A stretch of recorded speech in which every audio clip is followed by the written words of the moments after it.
Are we recording? All things are running. All things are running. All right. You want to start the show by just going straight in? Yeah, we're just gonna go straight into it, but I'm gonna give you a clap so we can. Yep. So we can time everything.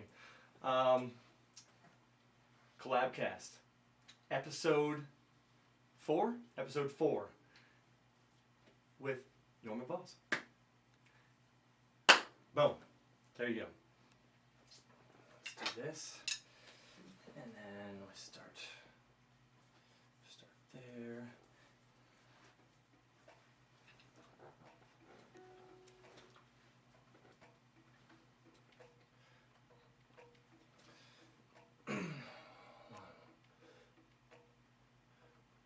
That's what it was. Glad I saw that. Okay. I knew I was hearing something in the background of my loops. Your vocals was looping. Oh, okay. That was the problem that I was having. I was hitting it with my head a lot, so that's why I moved it now. Yeah. I heard like just barely something in the background, like something is not right. All right. You ready? Ready. 1, 2, 3, 4. Oh. Wrong kid. Sorry. No worries. All right. For real this time. 1, 2, 3, 4.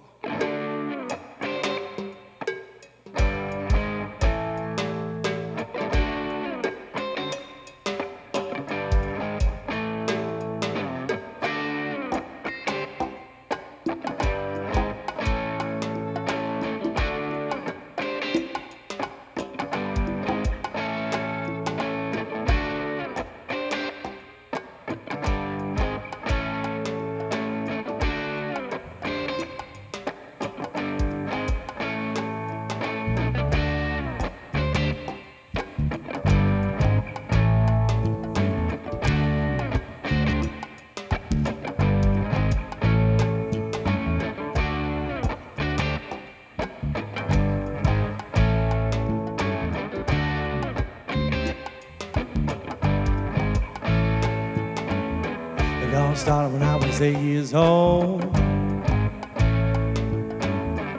had the music down deep in my soul. Mama got me a guitar just for starters, but all that I could play was Smoke on the Water. I played it every day, I heard it in my sleep. I played until I fell asleep. Sweet dreams, listen to the story unfold, and this is how that story goes. And here it comes, I can feel like I hear the song.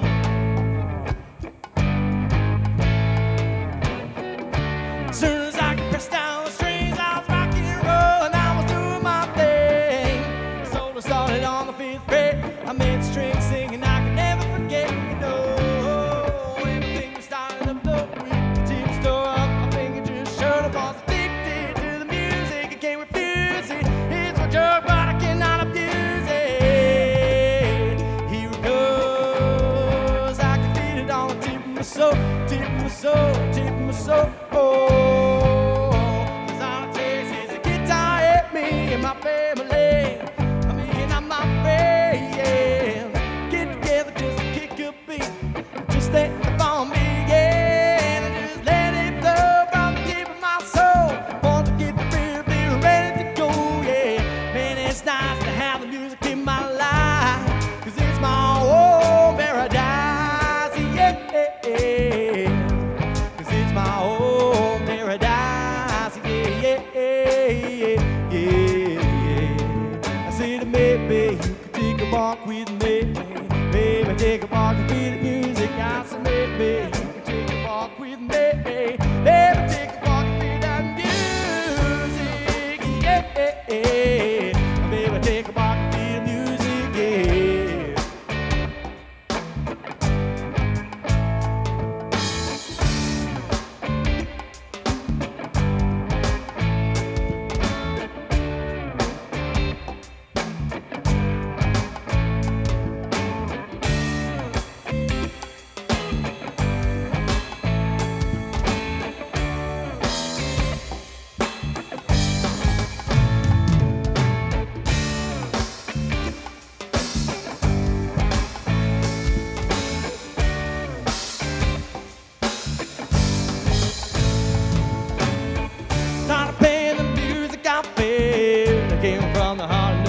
else. Started singing, finally found myself, and it was like I found myself a chilling up on a shelf, just waiting for me to come. If I'm a voice, I can sing you this song. They say it's good, it sounds alright. They gave me confidence every day, all night, yeah. And I can't take it. I wanna play some music, I can't shake it, no.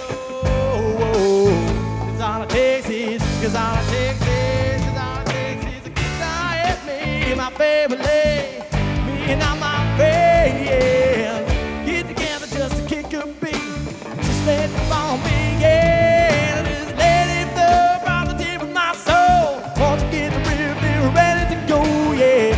Man, it's nice to have the music in my life, 'cause it's my own paradise, yeah. 'Cause it's my own paradise, yeah, yeah, yeah, yeah. Oh!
Without music, without music, without music.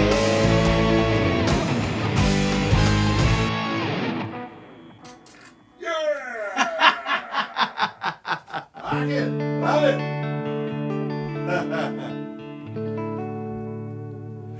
Cool. Nice. Love it.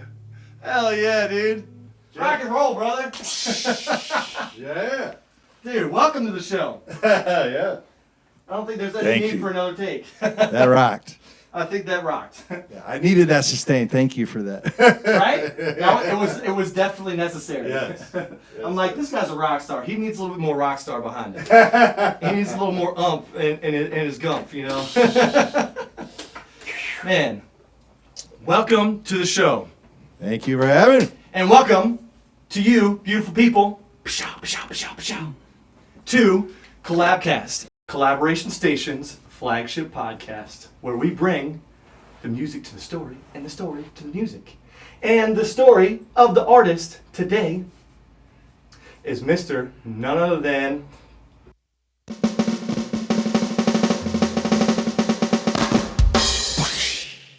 Norman Voss. Yeah. Yeah, the rock star himself. We made it. Welcome. Yeah. So, Love it. on our show, we always want to talk about, where all of this started for you. And I'm curious because this whole thing, it really began as like the Stormin Norman show, right? Right. Has that been your thing since you started, or was your first band kind of a different band and then it developed into boy, a countless number of bands and names and Cosmic Slop, Sinister Grin, Sacrifice, all these different, So take us back. What like to the beginning? What made you want to become Stormin Norman? How did Stormin Norman go from a seed to this beautiful plant that it is today? Right. So, and I love the first line of your song. It all started back when I was 8 years old. Yeah. Not for me. I wasn't 8. But I think I was like 13 when I wanted to play guitar. Like, wow. And weird thing was, it was Devo and the Beatles were the two bands. Were like, I want to try this. Me and my buddies, we had spoons on my friend's kitchen wall, so we were just playing with these spoons, acting like we were with Devo and the Beatles. And I decided, you know what, I'm going to get a real guitar. Yeah. So got a real guitar, and right around the same time, I remember our first song I ever learned was "Wasted" by Def Leppard, because what a cool title. Wasted. I'm wasting my time.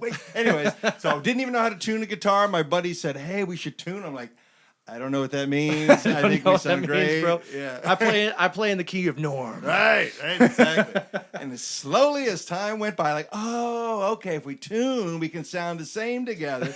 My buddy played bass, I played guitar, and slowly, as progression, 14 years old, 15 years old, learning more like Judas Priest, Iron Maiden. And I still remember, I just told this story where this guy, Andre, was the lead guitar player, and we had 2 rhythm guitar players. And the other rhythm guitar player said, get rid of Norman, he sucks. Why do we got 3 guitar players? And that guy's the worst. But Andre, thank you, Andre, said, no, we're not going to get rid of Norman. We're going to keep him. And he taught me all the little things about playing, Yeah. And so thank you, Andre, for not giving up on me, because I probably would have given up myself if he would have said, yeah, you're out of the band. You know what I mean? Yeah, Who right. knows where it would have gone. Yeah. And was that around here in this area, or It was in Dale City. I grew up in Dale City, Virginia, and so this was around 1982, 1981 or so, because when I was 13, 14 years old. So, and to actually go till 5 years ago, I'm walking into a Chick-fil-A, and my daughter's with me, who was, she was 12 or so. So it was about 8 years ago. She goes, Dad, there's a homeless guy over there. You should give him money. And I thought, man, I only got 2 $20 bills in my pocket. I'm not going to give that stranger a $20 bill. But I don't want to look bad in front of my 12-year-old daughter who's telling me to do it. So we get closer and closer, and he just goes, Norman. And I look, and I go, Andre. What? Yeah. So then in 1 second, where I thought 20 was too much, I go, all I got is 40. But here's $40. Yes. Let me go buy you a meal. So that was where I just learned this life lesson of when you personalize something and when you like, wow. Perspective. Perspective. Perspective. It's all about perspective. Right. So that's what I hand it to that guy for giving me my second chance with music, where he could have said, yeah, you're no good. Yeah. Anyways, when I was 14 years old, and taught me more and more. But then it was more jump into this band, jump into that band, playing with learning from everyone always, like, cause I was, what was that? Okay, I'll learn that and slowly move on, other bands and stuff. And then, a couple of, 15, 20 years ago, in the 90s, whatever, I was in a band called the Meatmen. We toured the country. The Meatmen. Many times with Gwar.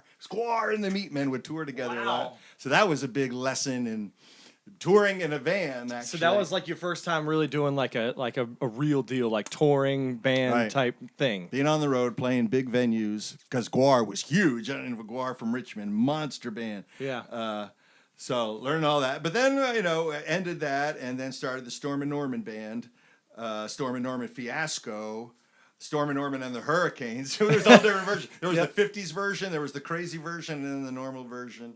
And doing that for a while, and that was how I had my wife playing bass forever. I had my brother played guitar almost with me the whole time, and just friends. I always thought of it just to have fun. I didn't realize that for the longest time that he was your brother. Oh, okay, yeah. But then once I realized it, I'm like, oh, now that makes total brothers, sense. I mean, you guys look alike. I mean, you can see it once you know it. I hear that a lot. Yeah.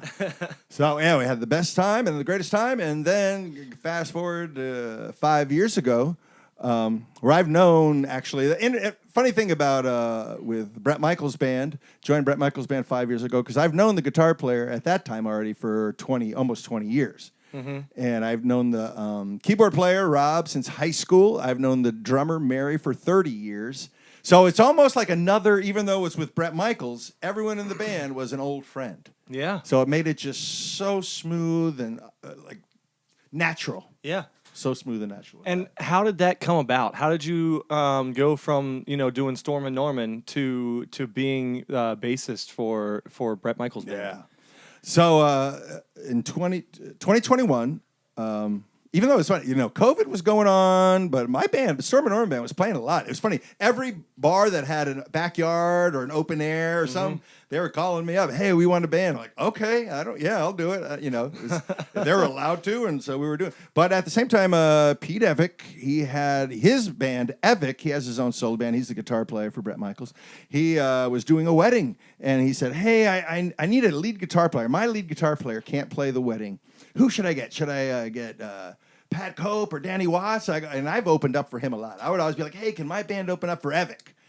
And we did. And then I go, man, you should have me. You know me. I play lead guitar. He goes, oh, I never thought about that. All right, how about you? I said, sure, let's do it. And I learned like 24 songs, cover songs. And then I was like, hey, I know the guy getting married loves your band, Evick. What originals are we going to do? He goes, man, you don't have to do that. I said, no, let's do it. I love learning songs. That's the old kid in me comes back of like, how do you, let me ear that, the old school way too. Let me ear that, how that was played, that kind of. So and I tell that story only because I wanted to impress him. I wanted to impress Pete Evick. Why? I knew I wasn't ever going to get his job as lead guitar player for Bret, but you just never knew what would happen down the road. Yeah. And lo and behold, 5 months later, because of COVID, Eric Brittingham was playing bass, the bass player for Cinderella. He was playing bass for Bret. And he thought he had COVID. He might have had COVID. I don't even know the outcome of that. But because Pete knew, and this was his Tuesday and the show was Friday, and Eric says, I can't play Friday. I got COVID. So because Pete knew I could learn songs so quickly, he called me up and said, hey, can you play bass? I said, all right. Yes, I can. All right. So that's how it started, just playing this wedding with his band. And knowing him for 20 years, though. He knew me for 20 years. He saw me always, doing my own thing.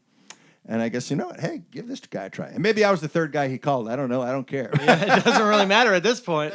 You're the only guy that's doing it now. Exactly. So that's freaking awesome. So, and real quick, that was a Tuesday. And then on Wednesday, he goes, the show's in Oregon.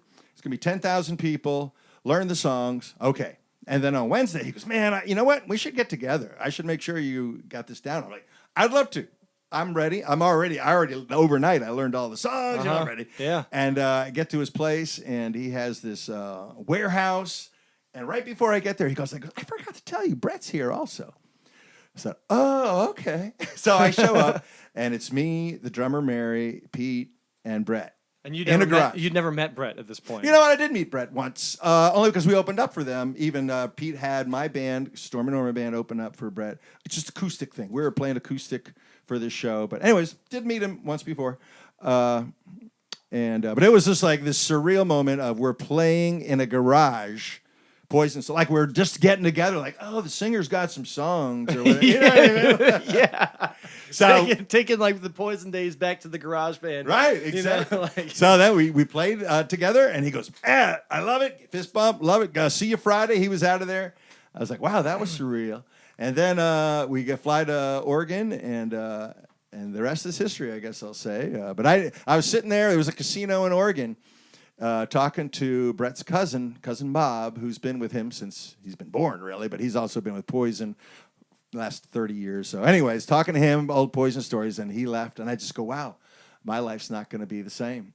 Yeah. And it hasn't been. It's all worked out great. So now 5 years later, yeah. And just 2 days ago, we played not only the biggest show I've ever played, the biggest show Bret has ever played. Well, that means something. Yeah. That means something, because he's played some big shows before. Right, exactly. I'm sure. I looked up the biggest Poison show was 106,000 people. Which is a lot of people. Right. That's a ton of people. You guys tripled that. This is 300,000 2 days ago in Pittsburgh. So it's crazy. It was amazing. It was great. Yeah. Wild experience. And to have Wiz Khalifa had his band was on stage with us.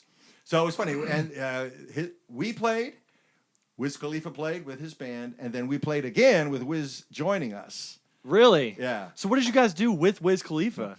Sweet curious. Home Pennsylvania. Really? Da-da-da-da. And Wiz Khalifa, did he sing? You know what? He even put his mic down, but then Brett brought the mic up to him because he's sort of like, I think he says, he's known that he's like, I don't sing, I rap. Yeah. But he put up the mic to his mouth. I got it on video of him going, sweet home. I don't know if he was singing or So not. he was mouthing the words. He was just making an appearance on the stage. Right. That's what Join it it was. in. You know, he's from Pittsburgh too, and that's why the whole thing came together. Ah, okay. Yeah, he was doing his yellow flag. What is it called? I don't even know. The terrible towel. Terrible towel, yes. Yeah, terrible towel. Exactly. Wow, man. So, unforgettable experience. And the crazy thing was, I shouldn't tell this story about because it's a story of me in September of 21. I was going to play a bar on the Potomac River. I'm so excited. That same Tuesday that Pete called me, right before he called me, I got a call from my booking agent saying the show's canceled. And I said, why? He goes, yeah, the bar just doesn't like you. They just don't. Sorry, they just don't want to have you come now on Friday. I guess they got someone else. I said, no problem. But I hung up the phone. I said, Norman, why are you still doing this? Yeah. Just be done. Just be done. Of hey, come see me. Hey, I'm here. Of the machine, as you know, the machine of come see me. So I thought I was done, and I hung up the phone, and that's when the phone rang, and Pete said, "What are you doing Friday?" So I thought he had punked me. I thought he told my booking agent, "Hey, tell him the show's canceled just to get back at me." Mm-hmm. But no, he was calling me. No clue. He was calling me just to see if I could play with Bret Michaels on bass. Wow. So, I said, so when I thought I closed the door of music, 10 seconds later, this door opened up. Yeah. It's with Bret Michaels. That's exactly what it was. I treat every show as a gift. I won some kind of contest. And I enjoy every minute. Even sometime when I get up at 3 a.m. and go to the next town, and then get 3 a.m. again, and there's no sleep and no food and blah blah blah. Nope, I want to do this, dude. I mean, they say that everything. There's a hard in everything. Everything is hard in life. It's hard to be broke. It's hard to be rich. It's hard to be a local musician. It's hard to be a touring musician. You choose your hard. Right. Choose which one you want to be. You want it for it to be difficult for you to be a local gigging musician, or you want it to be difficult for you to be touring with Bret Michaels. Yeah. I think I'd rather tour with Bret Michaels personally. But you never know. You never know when the next day comes, and you might be that guy doing a hard local musician to be in a national act. So you never know what'll happen. So yeah, you just I recently. I shouldn't say recently. I'll take that back. 2 years ago, I started working on a solo album. I guess I'll call it. Mm-hmm. But it was a different thing for me because I didn't need to, but I still had all this creativity going on, even for my own thing. And so many people. Here's the amazing thing about social media. I'm mostly like Facebook or Instagram, but people would send me messages about things that happen in their life, and if I could somehow do a song about it, I was like. Oh, so someone, I have a friend now, I'll call him, whose son is in jail for life. They wrote these words down together. Could I make a song out of it? Like, yeah, because these words are real. You know what I mean? Yeah, it's sometimes heartfelt. if my juices are not flowing of lyrical content or whatever, like, wow, I'm going to take that. This other person sent me this thing of a Civil War soldier who was writing to his wife. Can I make a song out of that? Da, da, da. So I took all this stuff from social media, and then even funnily enough, I said, hey, if you people out there and want me to record this, if you want to fund it, I'll do it. And in 1 week, it was completely funded. So, What? Yeah. So I have one more song to do, and then I'm going to put that out. So it's just, I only tell that story because of, I want you to know this is coming out soon, but also it was still of my creativity still flowing and just going in the studio. I know we're probably on the same level. Like that's where the toy shop. That's the candy store. Yeah, sweetness, definitely. Definitely creating. I love it. And that was why we kind of started the show was to offer that to other people too. Like I have this cool space. Why not work with the community and build something that like helps everybody else out Sweet. and puts us all on the map together. Right. Rather than keeping it all for myself. Right. You know? I'm And the same obviously, you're already on the map. I don't need to put you on the map, but But it goes back to when we first met, only because I had that same thought 5 years ago when I said, I'm interviewing Karen Jonas, I'm in John Wiley, Huntley, Yes, Volton, exactly. and then you, it was just like, Yep. I want everyone to know about these artists from Fredericksburg. and that wasn't even when we met, brother. I don't know if you remember this. Like, so look, way back in the day, this is probably 10 or 15 years ago. The first time we met, I was running sound for you at Brittany's. Oh, that's right. At Brittany's. Yes. Me and my cousin opened up for you guys. Yes. We opened up for you guys, Yes, and we okay. ran sound for you after we played. Right. That's funny. That was the first time we met, and Chip. I remember that, by the way. I just forgot it was you. yeah. Chip was the one that booked me for that show, and I remember him saying, we got Stormin Norman band. I never heard of you guys before, but he's like, man, these guys freaking rock. Like this is, He talked you guys up, and it was a fun night. I just remember being like, wow, he was right. Stormin Norman band all day. Thanks. Like, you guys rip it, man. I really enjoyed it. Funny. But then I remember I went to the Dale City Music. My mom was like, just get a harmonica. Don't you want to just play harmonica? I said, no, I want a guitar. You really want a guitar? Because I know it's funny when I look back on it, like, that's $5. That's $200. You sure you just don't want? Like, no, I want that guitar. So, and back then I remember I had one book I remember that same day I bought a book, and it was Jimi Hendrix of just like, but it was funny. It was more like the 6 strings and the number 4 Tabs. tabs. Okay, tabs. Of Tablature. course, that's what it's called. So that was sort of and terrible. Didn't know how to tune. Joined my high school buddy Mark. He took up bass. I'm like, wow, I play guitar, you play bass. Let's get together. We'd stand on his bed and play for his sister. Like and we'd put on the first Def Leppard album, just came out, like 1980, and we would play to the album like we were in concert. And we would record ourselves, but it was terrible because we didn't tune or anything. So You didn't know how to tune at the time. couldn't. Yeah. And so he started playing with another band, and he played me their cassette tape of they played Back in Black. I'm like, that sounds like the real band. How come we don't sound like that? He goes, because they tune. Because they tune their instruments. Like, all right, Wow, I it's guess. It's this new thing that we call tuning. Yes. Because there's no snarks back. It was just like, all right, get your ear going here. Yeah. So started tuning, and that's when we joined this other band. Tuning changed my life. First band ever was called Sacrifice. High school, and then Def Leppard's High and Dry came out. I remember we played High and Dry by Def Leppard. We played The Ides of March by Iron Maiden, because that was the easy song on the album. Every other song is too hard to play of Iron Maiden. And another, I think Paranoid, or what, I can't remember, but Breaking the Law. No, it was Breaking the Law. And I couldn't even play. I couldn't play that, so I would just go A, F, G. And so from there, but just slowly, like from that guy Andre of, oh, wow, down, this is how you do it. And then I joined another band. Tom Hummer was the guitar player, and he was great. I would always join bands where everyone else was way better than me. Yeah. And I'd try to That's fake the way it. to do it, man. Yeah, try to fake it like, yeah, I know that. I can hang. And so for some reason, they didn't kick me out and just slowly moved up to that band. All ear, yeah. It's back, back there, even no YouTube, there was nothing to find on the computer. There's no internet. There was no internet. That's what I'm trying to find. There's no internet. Yeah, it was just from other people in person, And the books. You had books back then. Right. That was and tablature, because I never did learn. And you'd buy a book that had like the whole album of tablature from like this artist that has all the tablature from that album. And it was great in high school. We had this music theory class where everyone sat at a keyboard. And that was it was like, and I didn't get anything out of it except for 25 years later, sitting at a keyboard going, oh, you know what? I can do this. So I slowly, it's funny, in the 90s, the band, that punk rock band needed a bass player. Can you play bass? Like, all right, I'll try that. And of course, I tell everybody, anybody can play bass. If you play guitar, you can play bass. It's one note at a time. There's only 4 strings. There's not 6. It's easy. Now, and then I got a drum set. I got a drum set for my son. He wasn't into it at all, but it was electric. So that's when I first like, oh yeah, I love this. You know? Yeah. So I'm sort of the master. No, what is it called? Jack of all trades, master of none. So And rerun that. You started playing guitar at 13 and drums at. probably 17, 18, 19, 20, even. I don't even.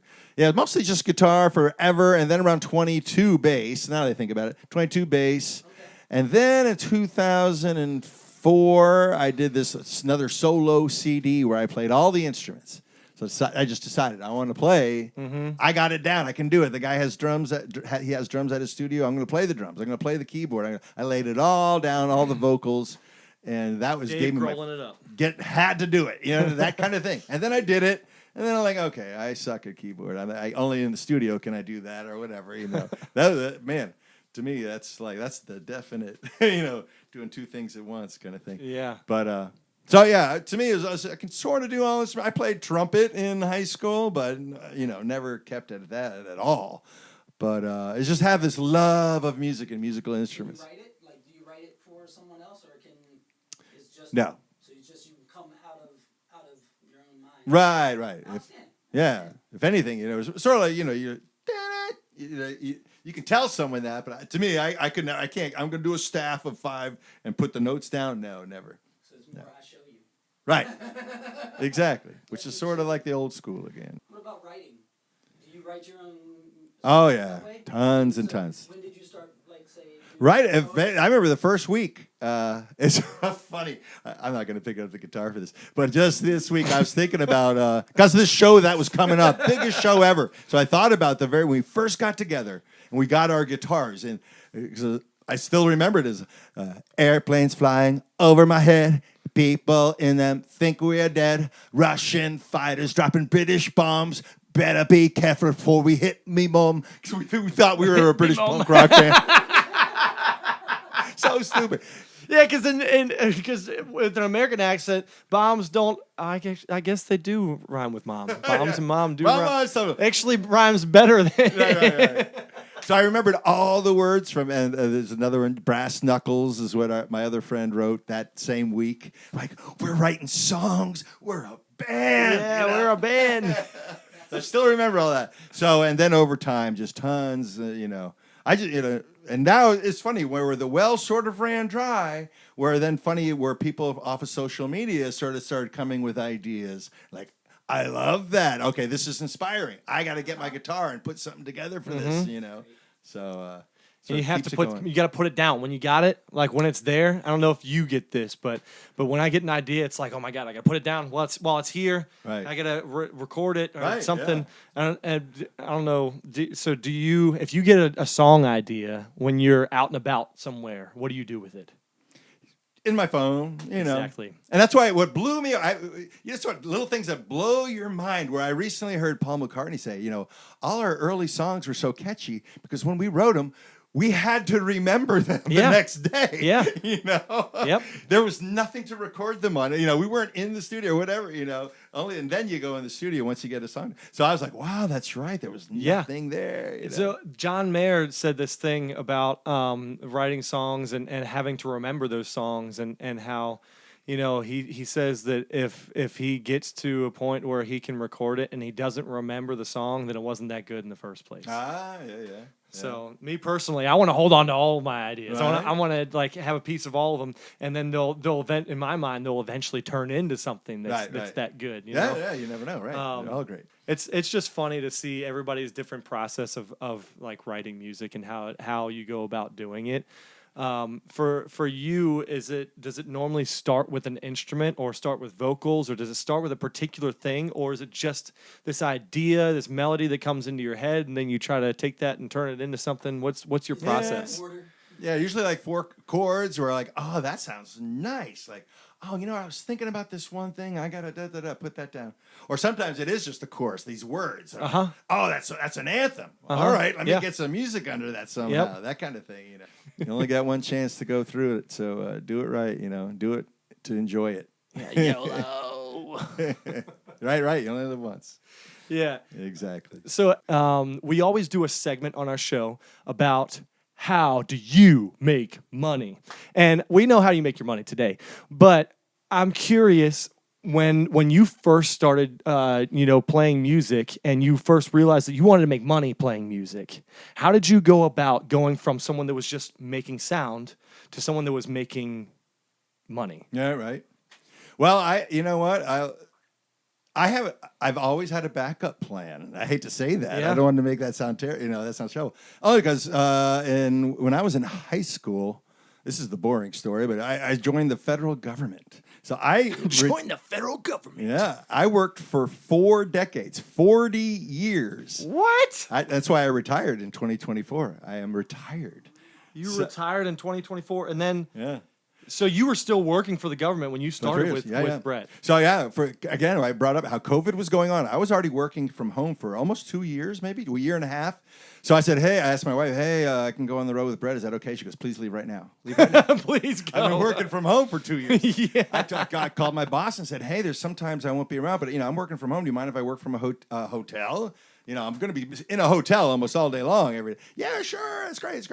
So it's funny. In 2024, they're like, hey, Norm, COVID's over. You got to come back to work. But you know what? I think I'm done with this. But with I that think I'd said, rather travel and go on tour with the Brett Michaels band. right, and that's what I did.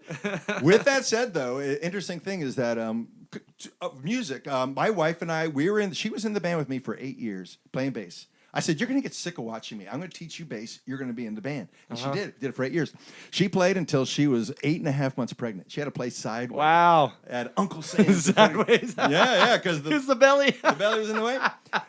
That's great. And right then I realized, you know what? I'm going to have to change things up. She's not going to want me out at a bar till 1:30 in the morning while she's raising a kid. I'm going to change it up. And that's when I started singing at senior homes. And from singing at senior homes, I realized, I'm doing Sinatra and Dean Martin. And with the band, I did a couple of weddings. So I said, you know what? I'm going to be a wedding DJ.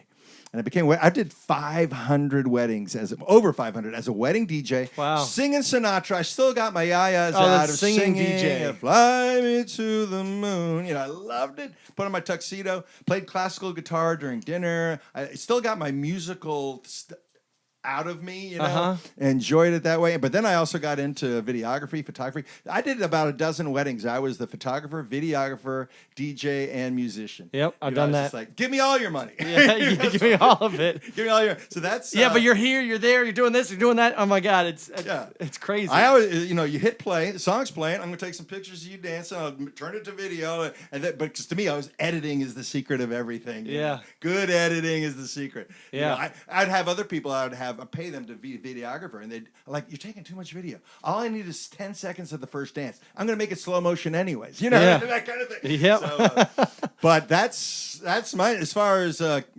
staying in the music business. Because in the 90s, when I was with the Meat Men, it ended up that, hey, we're going to get signed to a record deal. We need to know. Everyone's got to decide here. Drummer, you quitting your job? Yeah. Bass player, you quitting your job? Yeah. Norman, you quitting your job? No, I'm not quitting my job.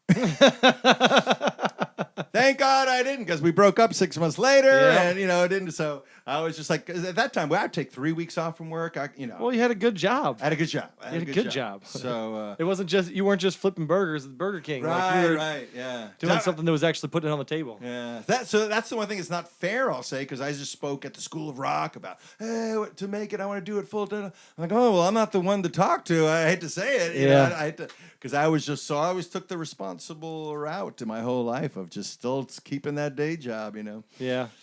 So, Yeah, but it's tough. I'm sure it's so very tough to be a musician in this day and age. I wanted to add a segment to this show about tell us your craziest story. And this can be it can be a crazy story just from life in general, or it can be a crazy story from touring. I think preferably it would be music related, but we are totally open to hearing whatever crazy story you got. All right. Well, yeah, nothing's. It's funny, on the way here, I was thinking of this, only because of what we just did, of this big show we just played. And it was on ABC World News also last night. Really? I don't even know why, because they said 320,000, they showed us playing. Like, all right, I'll take it. But last year, or the year before, I can't remember, I think it was last year. Anyways, the great thing about Brett is he decided, has these tours called Party Gras. Party Gras. So he did the first year. It had Jefferson Starship open up and Night Ranger, and then joining us. And I'm getting confused of the years and who was in. Joining us that year was Mark McGrath of Sugar Ray. So then he would join us, and we would play Sugar Ray songs. So it was more like in the 50s when everyone just came up and played 3 songs, and everyone was fast moving. So Mark McGrath, he would just play 3 songs, and then he would leave. And then Steve Algeri he was the old singer from Journey. He took Steve Perry's place in Journey. So he played with Journey for 12 years. So we'd play, Don't Stop Believing to 12,000 people. It's like, nah. So playing with them. But then now I'm getting it straight. So last year, we had Lou Gramm join us playing 3 foreigner songs. But who opened up was Don Felder of the Eagles. So, and then Chris Jansen opened up. He's a country act. And so I have a picture of me on stage. So it's Don Felder came up and jammed with us. Brett Mike. So it's 4 of us. The picture is just 4 of us. It's Don Felder of the Eagles, who wrote Hotel California. Yeah. Bret Michaels, Lou Gramm, and me. So I did a post. I just said, wow, one of these artists has sold 200 million records. Another artist sold 80 million. That's Lou Gramm. And a third artist sold 40 million. That's Bret Michaels. And this other artist sold 200. Wow. So I don't know why I'm here. But Don Felder commented. He's just like, never give up on your dream. You never know when you're going to reach the 200 million. Yeah. So I was like, I thought that was so cool. Yeah, to be a part of that and to be included in that kind of thing. Right. To me, that was just like, I was like, how did this happen? How did I get here? This is so cool. And I'll attribute that to just always being with every musician, being the nice guy. Yes. Hey, Pete, good to see you Yes. again. Hey, Oh, my awesome. God. No, let's talk. Next time, I'd love to open up for you. I don't want to get paid. I'm opening up. That I just want to, because then all of a sudden I open up again, and then all of a sudden I am getting paid a little bit. But then all of a sudden he's like, Norm's the guy for this job. Everyone always asks me, hey, when am I going to see you around town? And it's a funny thing, because I always say, well, you know what? I quit booking shows because I had to cancel so many shows, because shows will come up for Brett that I'm like, all right, now I can't play this show, and I've canceled it. But funny thing is, you know what? Like, I bet you next Friday I'm going to be on a street corner in Fredericksburg, because I love. Now I just let you know what? I got my little battery powered little amp that I can sing out of, play guitar and vocal. Like, I'm going to go to the street corner. To me, I love it, and people just walking by because they just don't expect it, or they don't even know me. It's not like they just like music that's live. Yeah. So I'm doing no plan. But as far as Bret Michaels. Go to brettmichaels.com/tour, because I think I'm only home 2 weekends out of the whole summer. So every weekend flying, driving to Dulles Airport is my regular thing. That's your commute. But it is what it is. But we're playing, and we're mostly weekend warriors. There's some week-long, 2-week-long stints. But it's like we were driving to Pittsburgh to play the biggest show we ever played just a couple days ago, when the biggest show in coolness got told to us, which is coming up also this summer, and it's going to be nearby. So that's all I can say. I can't. So say. what is the biggest show in coolness? Tell us more. I can't. It's so secret. Oh, you can't tell us more. No. Oh, no. You gotta wait. Pew, pew, pew. But it's going to be local, and it's going to be cool. Right. So, for any of the shows, we're playing every state. I played every state already, but we're covering the country again this summer, every weekend except for 2. And then goes into the fall, and I'm hearing rumors of Poison in 27. Yay! So I hope that'll be happening, and maybe then I'll be playing around here again, doing my own thing next year. But so I guess if it's Poison, then they have a different basis. Oh yeah, well that's the 4 original members, so good on them, man. It's all 4 original members. Yeah, this is gonna be their 40th. This is their 40th year. That next year is their 41st year. So good on them. Yeah, they're still gonna be rocking. And I'll be at the show last row. I don't even need front row. I'll be last row rocking. I got a video of me when I'm 18 years old playing "Talk Dirty to Me." The month it came out, I learned it. I thought they were the coolest thing ever. Yeah. So it's great as the video melds from me playing at 18 to playing it with Brett 35 years later. Wow. Oh, that's awesome. 40 years, I don't even know. 40 years later, what am I talking about? For me, the first Poison song that I really loved was Nothing But a Good Time. When I was a kid, I used to do construction work with my dad. and we would listen to 96.9 The Rock. Okay. And they would always do these ticket giveaways, right? Yeah. I just fell in love with that song Yeah. at that time because it would get stuck in my head because they would play it all the time. We're doing this ticket giveaway, and I tried so hard to get these tickets. I called them every chance that we got because the radio was always on, you know. Yeah. But that was like my first introduction of like falling in love with Poison and Gotcha, everything they yeah. were doing.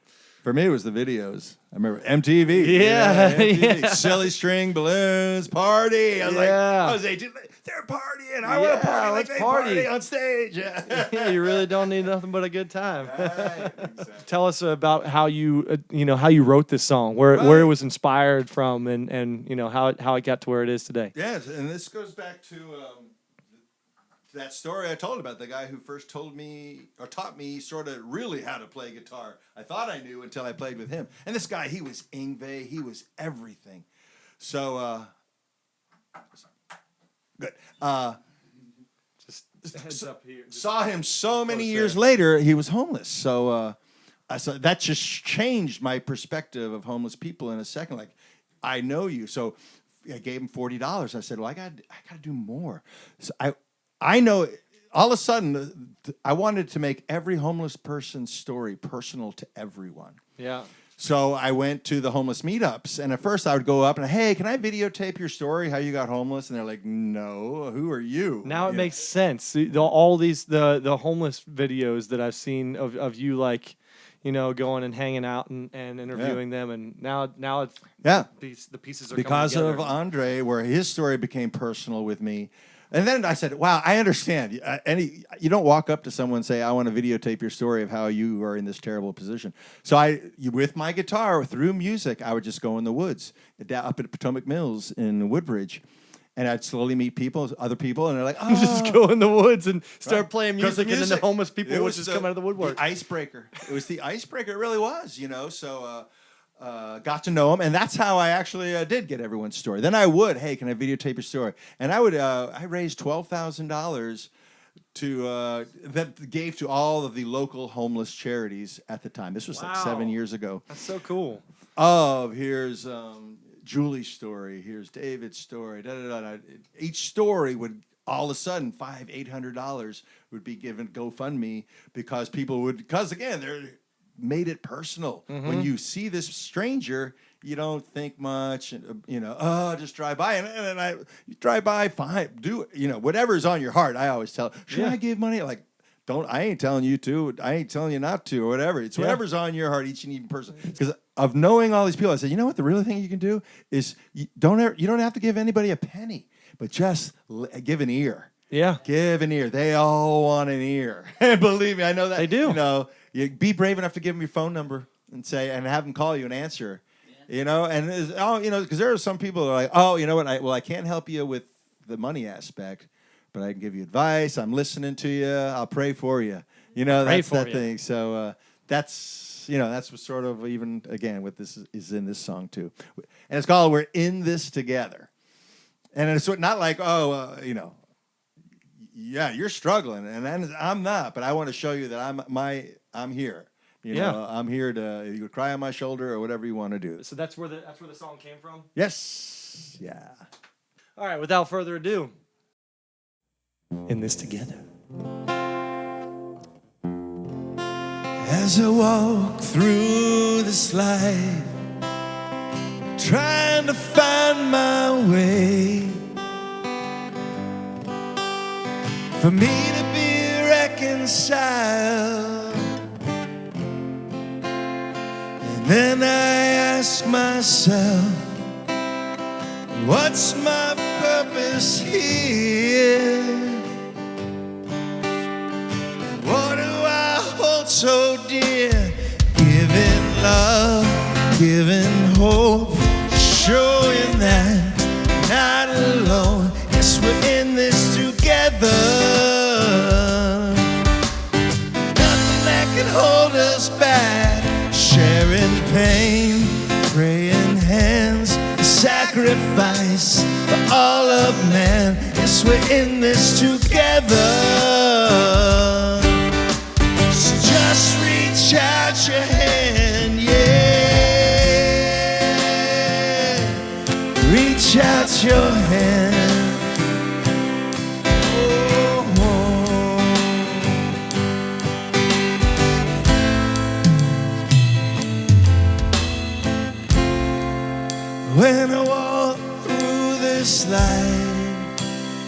trying to find my way to make it to the other side. And then I ask myself, what's my purpose here? What do I hold so dear? Giving love, giving hope, showing that I'm not alone. We're in this together. Just reach out your hand, sharing pain, praying hands, sacrifice, all of man. We're in this together. Just reach out your hand.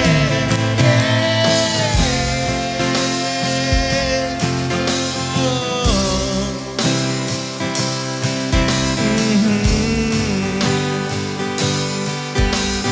Nothing, nothing to hold us back, yeah.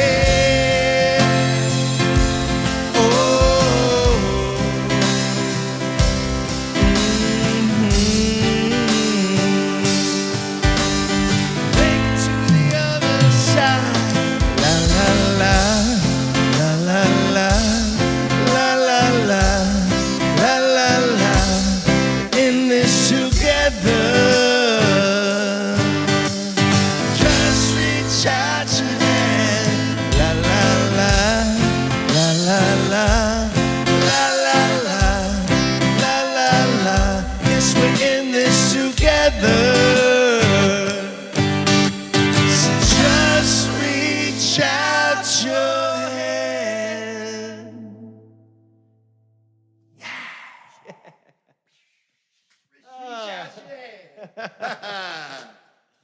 Awesome. Thank you, man. Appreciate it. Yeah, Norman Voss, ladies and gentlemen. ThePhipps. CollabCast, baby. Yeah, love it. That's a wrap. That's a wrap. All right, all right. Good, good, good.